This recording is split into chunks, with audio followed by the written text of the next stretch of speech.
യേശുവിൻ്റെ പിന്നാലെ ഞാൻ പോകുവാൻ ആത്മാവിൽ തീരുമാനം ചെയ്തു. മേലിൽ പിന്നിലേക്കിൽ അല്പവും തീരുമാനം ചെയ്തു.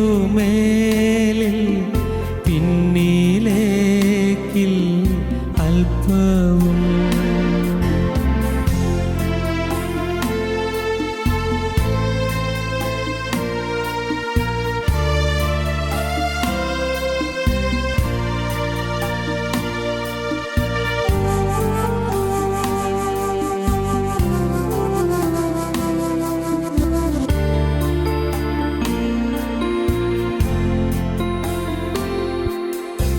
എൻ്റെ പിന്നിൽ ലോകമാണ്,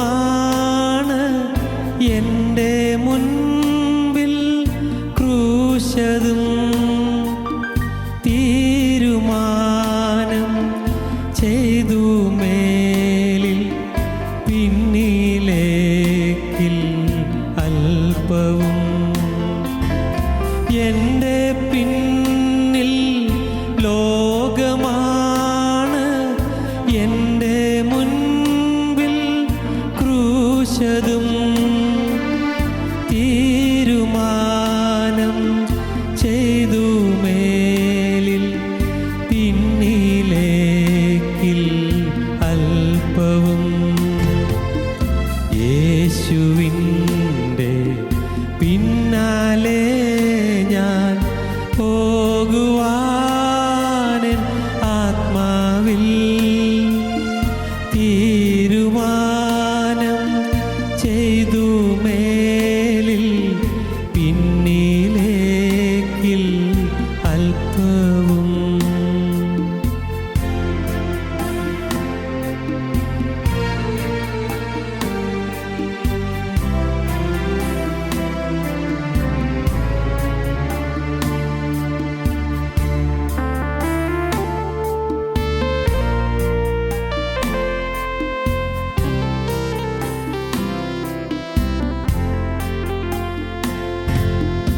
എൻ്റെ കൂടെ ആരുമില്ല എങ്കിലും ഞാൻ പോയിടും. തീരുമാനം ചെയ്തു. മേലിൽ പിന്നിലേക്കിൽ അല്പവും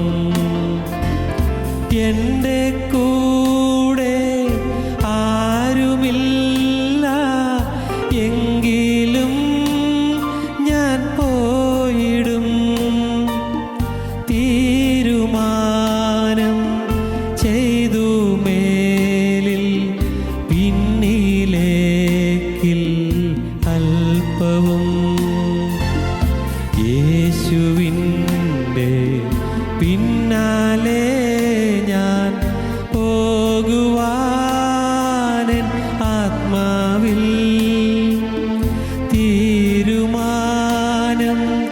ചെയ്തു. മേലിൽ പിന്നിലേക്കിൽ അല്പവും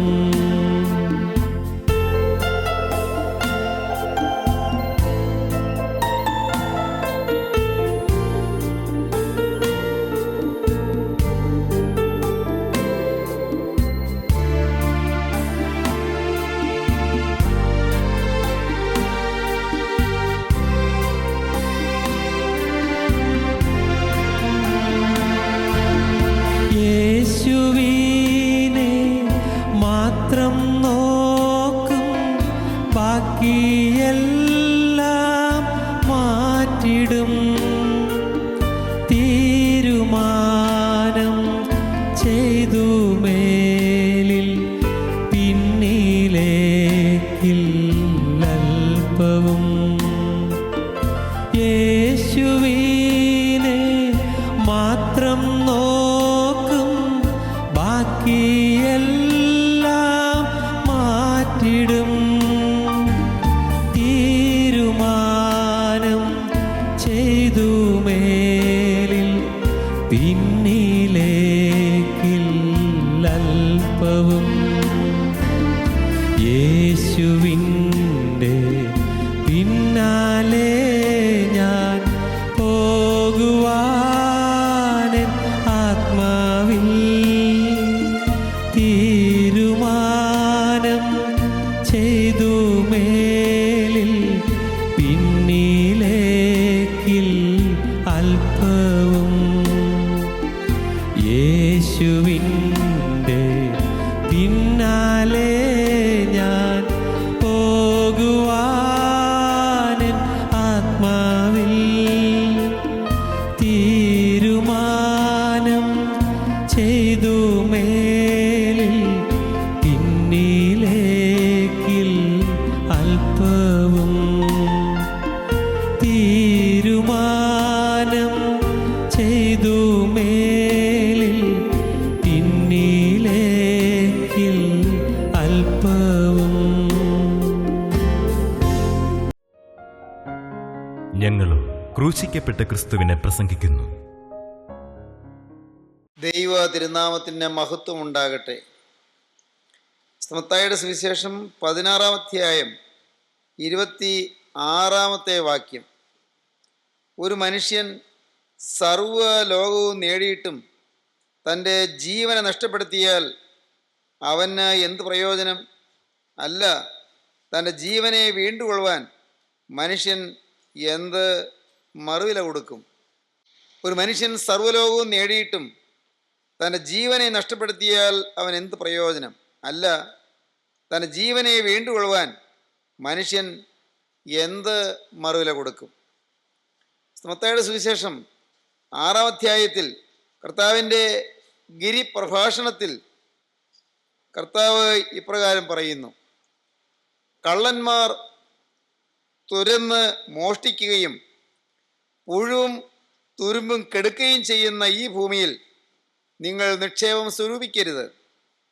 പുഴുവും തുരുമ്പും കെടുക്കാതെയും കള്ളന്മാർ തുരന്ന് മോഷ്ടിക്കാതെയും ഇരിക്കുന്ന സ്വർഗത്തിൽ നിക്ഷേപം സ്വരൂപിച്ചുകൊള്ളുകയും.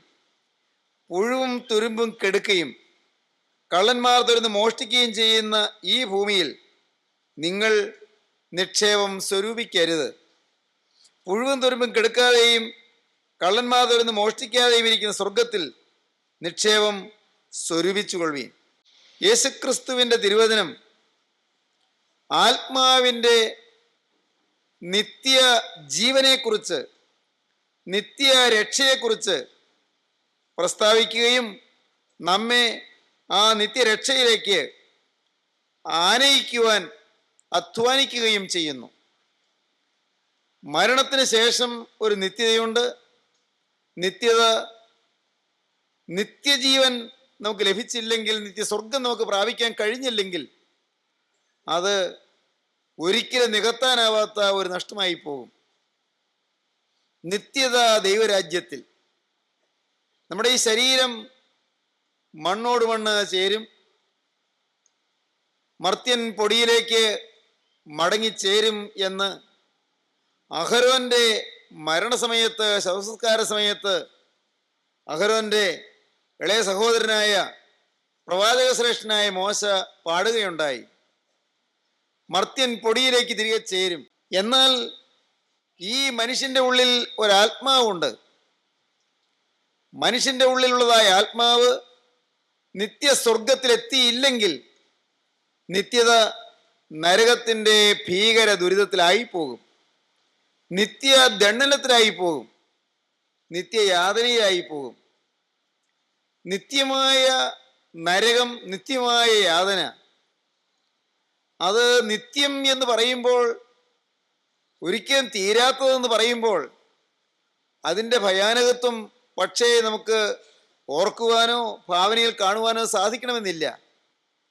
ഒരു കാലത്തും തിരുത്താൻ വയ്യാത്ത മഹാനഷ്ടം, ഒരു കാലത്തും രക്ഷപ്പെടാൻ വയ്യാത്തതായ നിത്യനാശം, അത് നമുക്ക് വരിക എന്ന് പറയുന്നത് താങ്ങാവുന്നതല്ല, സഹിക്കാവുന്നതല്ല, ഊഹിക്കാവുന്നതല്ല, ചിന്തിക്കാവുന്നതല്ല.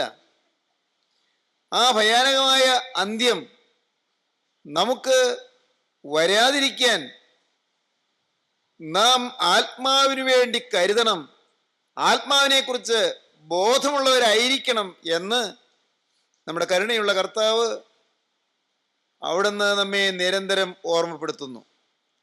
ഈ തിരുവചനം വാസ്തവത്തിൽ ബൈബിൾ എന്ന് പറയുന്ന ഈ ജീവന്റെ വചനം വാസ്തവത്തിൽ ആത്മാവിൻ്റെ രക്ഷയ്ക്കുള്ള ദൈവവചനമാണ്. ആത്മാവിൻ്റെ നിത്യജീവന് വേണ്ടിയുള്ള ദൈവിക ആലോചനയാണ്. ആത്മാവ് നിത്യ രക്ഷ അനുഭവിക്കാനുള്ള ദൈവികമായ പദ്ധതിയും ദൈവികമായ സ്വർഗീയമായ കാര്യപരിപാടിയുമാണ് ഈ ബൈബിളിൽ നമുക്ക് വരച്ചു തന്നിട്ടുള്ളത്. നമ്മുടെ മുന്നിൽ ജീവനുള്ള ദൈവം തന്ന് നമുക്ക് ദാനമായി ലഭിച്ചിട്ടുള്ളത്. പ്രിയ സഹോദരീ സഹോദരന്മാരെ, നാം കഴിഞ്ഞ പ്രാവശ്യം ചിന്തിച്ചത് ധനവാനായ മനുഷ്യന് ഭൂമി നന്നായി വിളഞ്ഞു, അവൻ്റെ ധനസമൃദ്ധി, അവൻ്റെ കൃഷിയുടെ സമൃദ്ധമായ വിളവെടുപ്പ്, അവന് ഒരിടത്തും കൂട്ടിവെക്കാൻ സാധിക്കുന്നതിലപ്പുറമായ വിളവെടുപ്പ്, അതെല്ലാം അവനെ വലിയൊരു ചിന്താക്കുഴപ്പത്തിലാക്കി എന്നാണ്. ഞാൻ എന്തു ചെയ്യേണ്ടു എന്നാണ് അവൻ ചിന്തിക്കുന്നത്. ലൂക്കോസിന് സുവിശേഷം 12-ാം അധ്യായം 16 മുതൽ 21 വരെയുള്ള വാക്യങ്ങളിൽ നാം അതാണ് കഴിഞ്ഞ പ്രാവശ്യം ധ്യാനിച്ചത്, ചിന്തിച്ചത്. ഞാൻ എന്തു ചെയ്യേണ്ടു? എൻ്റെ വിളവും വസ്തുവകയും കൂട്ടിവെപ്പാൻ സ്ഥലം പോരാ എന്ന് ഉള്ളിൽ വിചാരിച്ചു. ഞാനിത് ചെയ്യും, എൻ്റെ കളപ്പുരകളെ പൊളിച്ച് അധികം വലിയവ പണിത് എൻ്റെ വിളവും വസ്തുവകയും അതിൽ കൂട്ടിവെക്കും. എന്നിട്ട് എന്നോട് തന്നെ, നിനക്ക് ഏറിയ ആണ്ടുകൾക്ക് മതിയായ അനവധി വസ്തുവക ഞാൻ സ്വരൂപിച്ചു വെച്ചിരിക്കുന്നു, ആശ്വസിക്കുക, തിന്നുക, കുടിക്കുക, ആനന്ദിക്കുക എന്ന് പറയും. സ്വയം സന്തോഷിക്കുകയാണ്. ഞാൻ എൻ്റെ വിളവും വസ്തുവകയും പുതിയ കളപ്പുരയിൽ കൂട്ടിവെക്കും, അധികം വലിയവ ഞാൻ പണിയും, വലിയ കളപ്പുരകൾ ഞാൻ പണിയും, ഒരു മണി നെല്ല് പോലും ഒരു മണി ഗോതമ്പ് പോലും നഷ്ടപ്പെടാതെ എല്ലാം ഞാൻ സംഭരിച്ചു വയ്ക്കും. എന്നിട്ട് എന്നോട് തന്നെ ഞാൻ വലിയ ഹർഷോന്മാദത്തോടെ ഞാൻ പറയും, നിന്റെ വിളവും വസ്തുവകയും എല്ലാം നീ കൂട്ടിവെച്ചല്ലോ, ഇനി നിനക്ക് ആശ്വസിക്കാം, തിന്നാം, കുടിക്കാം, ആനന്ദിക്കാം.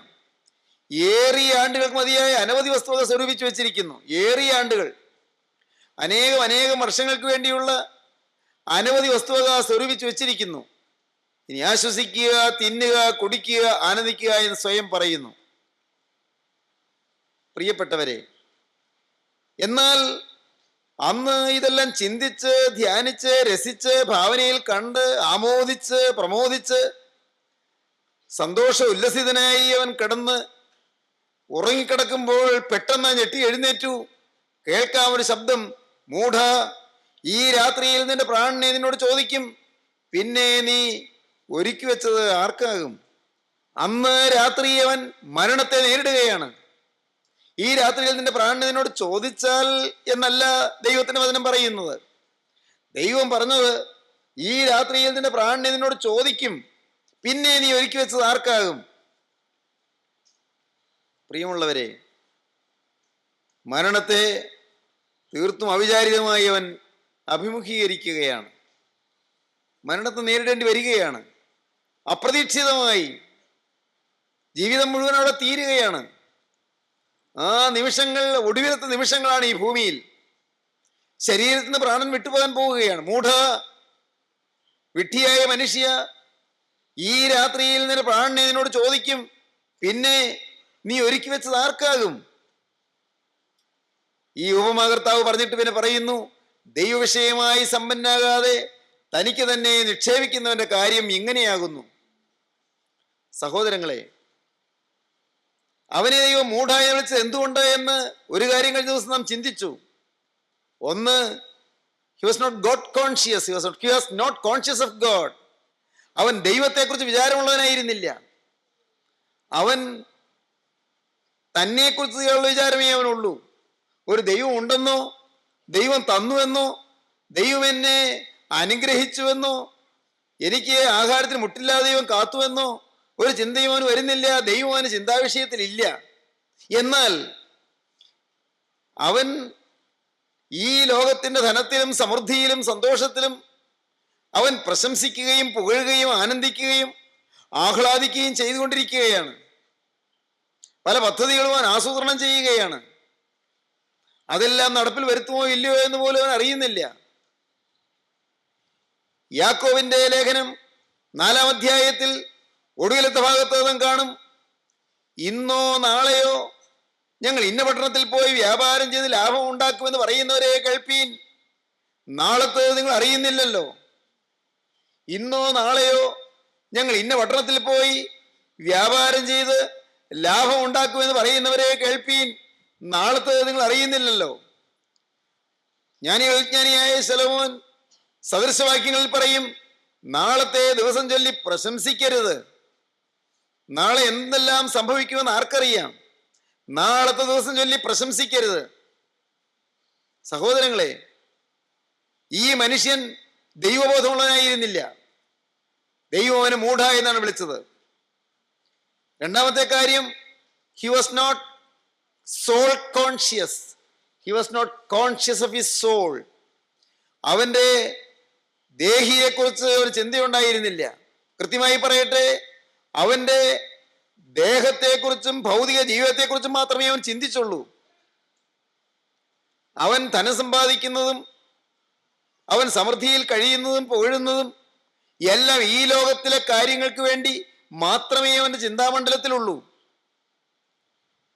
നിത്യത അവനൊരു വിഷയമല്ല. ആത്മാവിൻ്റെ വീണ്ടെടുപ്പ് അവനൊരു വിഷയമല്ല. ആത്മാവിന് നിത്യ സ്വർഗം അവനൊരു ചിന്താവിഷയമല്ല.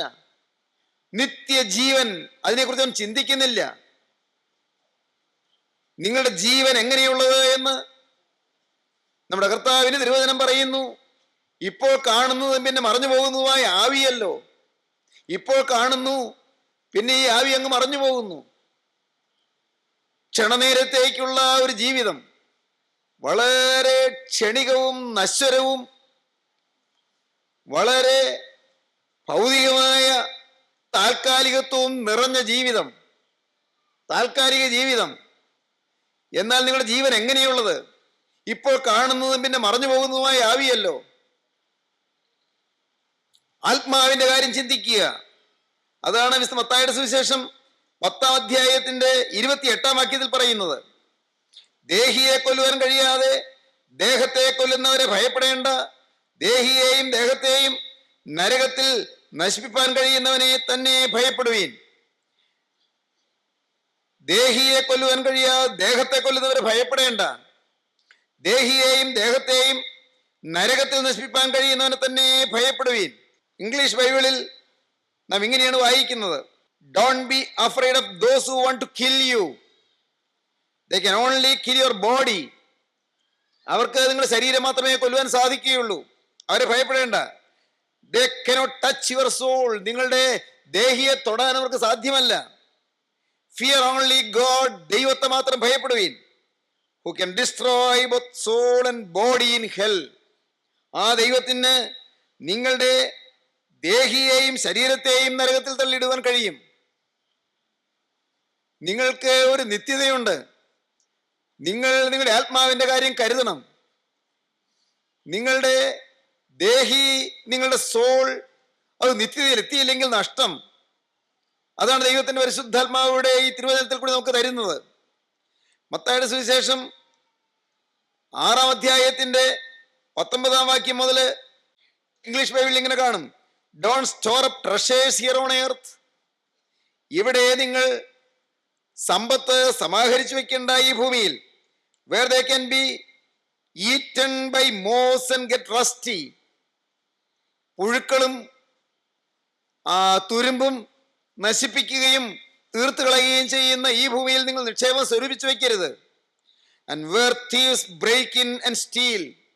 കള്ളന്മാർ ഭവനഭേദന നടത്തി മോഷ്ടിച്ചു കൊണ്ടുപോകുന്ന ഈ ഭൂമിയിൽ നിങ്ങൾ നിക്ഷേപം സ്വരൂപിച്ചു വെക്കേണ്ട. Store your treasures in heaven. നിങ്ങളുടെ നിക്ഷേപം സ്വർഗത്തിൽ നിങ്ങൾ നിക്ഷേപിച്ചു കൊള്ളുവീൻ. നിങ്ങളുടെ നിധി, നിങ്ങളുടെ സമ്പത്ത് സ്വർഗത്തിലാകട്ടെ. ആത്മാവിന്റെ നിത്യജീവൻ, ആത്മാവിന്റെ നിത്യരക്ഷ. Where they will never become moth-eaten or rusty, സ്വർഗരാജ്യത്തിൽ നിങ്ങളുടെ സമ്പത്ത് നിത്യജീവൻ നേടിയാൽ അത് പുഴുവോ തുരുമ്പോ കെടുത്തിക്കളയുകയില്ല, നശിപ്പിച്ചു കളയുകയില്ല. And where they will be safe from thieves, കള്ളന്മാരിൽ നിന്ന് അത് ഭദ്രമായിരിക്കും, സുരക്ഷിതമായിരിക്കും. ഇത് തന്നെയാണ് നാം മത്തായിയുടെ സുവിശേഷം 16-ാം അധ്യായത്തിൽ കണ്ടത്. 26-ാം വാക്യം, and how do you benefit if you gain the whole world but lose your own soul in the process. അത് മലയാളം ബൈബിളിൽ ഇല്ല. And how do you benefit if you gain the whole world, നിങ്ങൾ ഈ ലോകം മുഴുവനും നേടിയെടുത്താലും but lose your own soul, നിങ്ങളുടെ സ്വന്തം ദേഹിയെ നഷ്ടപ്പെടുത്തി കഴിഞ്ഞാൽ, ഇൻ ദ പ്രോസസ്, ലോകം മുഴുവൻ നേടിയെടുക്കാനുള്ള ആ പ്രവർത്തന പദ്ധതിയിൽ, ആ പ്രോസസ്സിൽ, ലോകം മുഴുവൻ നേടിയെടുക്കാനുള്ള നിങ്ങളുടെ യത്നത്തിൽ, ലോകത്തിലെ സമ്പത്ത് നേടാനുള്ള നിങ്ങളുടെ യത്നത്തിൽ നിങ്ങളുടെ ആത്മാവിനെ നഷ്ടപ്പെടുത്തിയാൽ എന്ത് ഫലം? നിങ്ങൾ സർവ്വലോകവും നേടിയിട്ടും ജീവൻ നഷ്ടപ്പെടുത്തിയാൽ എന്ത് പ്രയോജനം? സഹോദരങ്ങളെ, അവിടെ സമ്പത്ത് നേടുന്നത് പാപമാണെന്ന് കർത്താവ് പറയുന്നില്ല. സമ്പത്ത് നമ്മുടെ ആവശ്യങ്ങൾക്ക് തീർച്ചയായിട്ടും കൂടിയേ കഴിയൂ. നമ്മുടെ ദൈനംദിന ആവശ്യങ്ങളുണ്ട്. നമുക്ക് ഒരു കിടപ്പാടം വേണം, നമുക്ക് ഭക്ഷണം വേണം, നമുക്ക് ഉടുവസ്ത്രം വേണം, നമുക്ക് ജീവിതത്തിൽ ചില ആവശ്യങ്ങളുണ്ട്, നമുക്ക് ചില മിനിമം റിക്വയർമെന്റ്സ് ഉണ്ട്, ചില കൂടിയേ കഴിയൂ എന്നുള്ള ചില ആവശ്യങ്ങളുണ്ട്. അതൊന്നും ഒഴിവാക്കാൻ കർത്താവ് ആഗ്രഹിക്കുന്നില്ല. എന്നാൽ ഓർത്തുകൊള്ളൂ, ഈ ലോകത്തിൽ ധനം സമ്പാദിക്കാൻ, ഈ മിനിമം റിക്വയർമെന്റ്സ് നേടാൻ, കൂടിയേ കഴിയൂ എന്നുള്ളതായ ആവശ്യങ്ങൾ സമാഹരിക്കാൻ, അതിനുവേണ്ടിയുള്ള യത്നത്തിൽ നിങ്ങളുടെ ആത്മാവിന്റെ കാര്യം നഷ്ടപ്പെടുത്തി കളയരുത്. ദൈവത്തിന് സ്തോത്രം. അനേകരെങ്ങനെയാണ് അവര് സമ്പാദിക്കുന്നത്, അവരെ ഭൗതികമായ സമ്പത്ത് നേടുന്നത് ആത്മാവിന്റെ കാര്യം നഷ്ടപ്പെടുത്തിക്കൊണ്ടാണ്. അവിടെയാണ് തെറ്റുപറ്റുന്നത്. പാപം വരുന്നു, ജീവിതത്തിൽ വഞ്ചനയും കളവും ചതിവും വരുന്നു, അഴിമതിയും കൈക്കൂലിയും വരുന്നു, കള്ളക്കണക്കുകൾ എഴുതുന്നു, കൊള്ള ലാഭങ്ങൾ ഉണ്ടാക്കുന്നു, അവിഹിതമായി സമ്പാദിച്ചു വയ്ക്കുന്നു. അവിടെയാണ് പാപം. ആ പ്രോസസ്സിൽ, ഈ ലോകത്തിന്റെ ആവശ്യങ്ങൾ നടത്തിയെടുക്കുന്നതിന് ധനം സമ്പാദിക്കുന്ന ആ പ്രോസസ്സിൽ മിനിമം റിക്വയർമെന്റ്സ് വേണ്ടി വരുമല്ലോ എന്നുള്ളതായ ആ പ്രവർത്തന സരണിയിൽ, ആ മാർഗത്തിൽ നിങ്ങൾ മുന്നോട്ട് പോകുമ്പോൾ, അപ്പോൾ ആ പ്രോസസ്സിൽ നിങ്ങൾക്ക് ആത്മാവ് നഷ്ടപ്പെടുത്തി കളയുന്നു, ആത്മാവിന്റെ കാര്യം വിട്ടുകളയുന്നു, ആത്മാവിന് ഒന്നാം സ്ഥാനം കൊടുക്കുന്നില്ല. ഒരു മനുഷ്യൻ സർവ്വലോകവും നേടിയിട്ടും അവന്റെ ആത്മാവിനെ നഷ്ടപ്പെടുത്തിയാൽ എന്ത് പ്രയോജനം? സ്നേഹിതരെ, ദൈവം ആ ധനവാനെ വിളിച്ചത് മൂഢ എന്നാണ്. He was not soul conscious. ആത്മാവിനെ കുറിച്ച് കരുതലുണ്ടായിരുന്നില്ല. ദൈവത്തിന് സ്തോത്രം. സഹോദരീ സഹോദരന്മാരെ, ആത്മാവിന് വേണ്ടി കരുതിയോ? നാം കരുതിയില്ലെങ്കിലും നമുക്ക് വേണ്ടി കരുതുന്ന കർത്താവായ യേശു ക്രിസ്തു അവിടെ നമ്മെ സ്നേഹിച്ച് നമ്മുടെ ആത്മാവിന് വേണ്ടി കരുതി ഇന്ന് ഈ സമയത്ത് നമ്മുടെ അരികിലേക്ക് വന്നിട്ടുണ്ട്. ആത്മാവിൻ്റെ വീണ്ടെടുപ്പിന് വേണ്ടി അവിടുന്ന് വലിയ വില കൊടുത്തു. അവിടുന്ന് സ്വന്തം ജീവൻ നമുക്ക് വേണ്ടി മറുവിലയായി കൊടുത്തു. നമ്മുടെ ഓരോരുത്തരുടെയും ജീവന്റെ മറുവിലയായി സ്വന്തം ജീവൻ കർത്താവ് കൊടുത്തു. നമ്മുടെ പാപം മൂലം സാത്താന് അടിമപ്പെട്ടിരുന്ന നമ്മെ, സാത്താന്റെ വകയായിപ്പോയ നമ്മെ വീണ്ടെടുക്കാൻ, സാത്താന്റെ കൈകളിൽ നിന്ന് വിടുവിക്കാൻ, സാത്താന്റെ ഉരുക്കുമുഷ്ടിയിൽ നിന്ന് മോചിപ്പിക്കാൻ, സാത്താന്റെ ജയിലറയിൽ നിന്ന് മോചിപ്പിക്കാൻ കരുണയുള്ള കർത്താവ് തന്നെ ക്രൂസിലർപ്പിക്കാൻ തിരുമനസ്സായി. കർത്താവ് വന്നത് ജീവിക്കാനല്ല, കർത്താവ് വന്നത് മരിക്കാനാണ്. കർത്താവ് വന്നത് ജീവൻ നേടാനല്ല, കർത്താവ് വന്നത് ജീവൻ ത്യജിക്കാനാണ്. കരുണയുള്ള കർത്താവ് നമ്മുടെ ജീവന് മറുവിലയായി സ്വന്തം ജീവൻ കുരിശിലർപ്പിച്ചു. നമ്മുടെ ജീവിതം പാപമയമായി പൈശാചികന്റെ ആധിപത്യത്തിനുള്ളിൽ ആയതുകൊണ്ട്, അവന്റെ ജയിൽ പുള്ളിയായി നാം കഴിയുന്നത് കൊണ്ട്, അവൻ നമ്മെ കൂച്ചുവിലങ്ങിട്ട് അടിമവേല ചെയ്യിക്കുന്നത് കണ്ട് സ്വർഗത്തിലെ ദൈവത്തിന് നമ്മോട് മനസ്സിലാവ് തോന്നിയിട്ട് കരുണാസമ്പന്നായ ദൈവമോ നമ്മെ സ്നേഹിച്ച് മഹാസ്നേഹം നിമിത്തം തന്റെ ഏകജാതനായ പുത്രനെ ക്രൂസിലർപ്പിക്കാൻ തിരുമനസ്സായി. ദൈവത്തിന് സ്തോത്രം.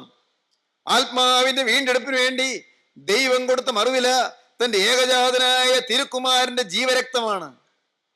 കർത്താവായ യേശുക്രിസ്തു നമുക്ക് വേണ്ടി മറുവിലയായി തീർന്നു, നമുക്ക് വേണ്ടി വീണ്ടെടുപ്പിലായി തീർന്നു. നമ്മെ തൻ രക്തം കൊടുത്ത് പിശാചിന്റെ കയ്യിൽ നിന്ന് കർത്താവ് വിലയ്ക്ക് വാങ്ങി.